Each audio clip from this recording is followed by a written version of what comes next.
1. I speak slowly. 2. I speak clearly. 3. I use simple words. And 4. I'm Indonesian, which means I speak with sort of an Indonesian accent. One comment that I often get from a lot of my subscribers are, wow, if I listen to you from your videos, I can fully understand you, even without subtitles. But then, when it comes a time where I actually try to listen to native speakers in movies or series, I just blank out. And why is that? So the general short answer to that is because my content is not authentic English content, which means the videos on my channel are actually made for people like you, for English learners, and that's why the way I speak, the way I wrote my script, they're optimized for learners. So they are made easier for learners like you. I make it slow, I make it simple, I make it understandable and clear.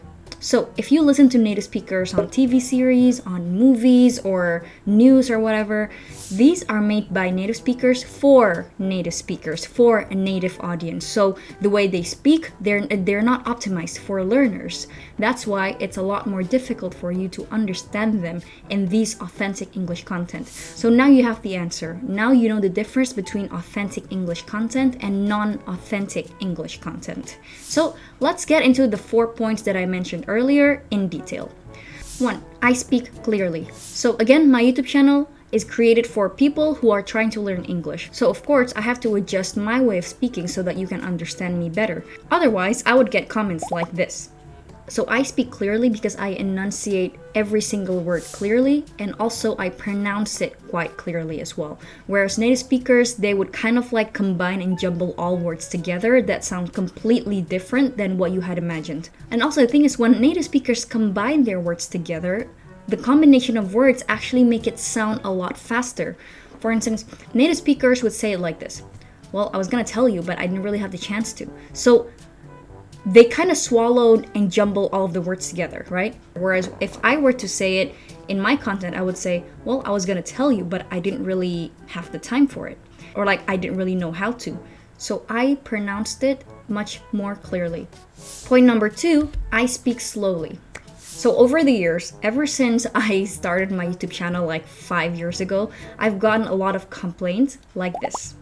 I mean, I still do, to be honest, but I've gotten a lot less because I have implemented that feedback that I speak too fast. I also get a lot of those complaints in my real life as well.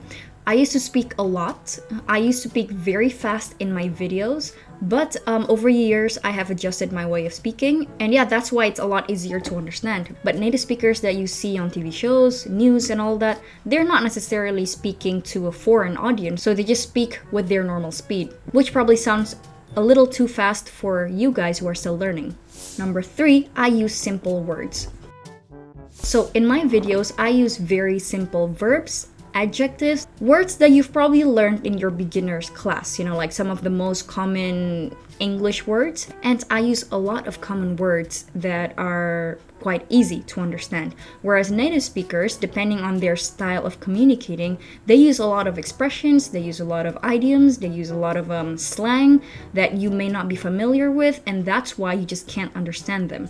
To be frank with you, if I were to be hanging out with native speakers, doesn't matter if they come from the US, the UK, Australia, or New Zealand, or whatever, I sometimes find it difficult to understand them because they use a lot of like phrasal verbs or way of expressing things that are not really familiar with me, and a lot of times I would have to ask them to repeat, what does that mean? I'm not really familiar. So in these videos, I only use simple words, and that's why it's a lot easier for you to understand.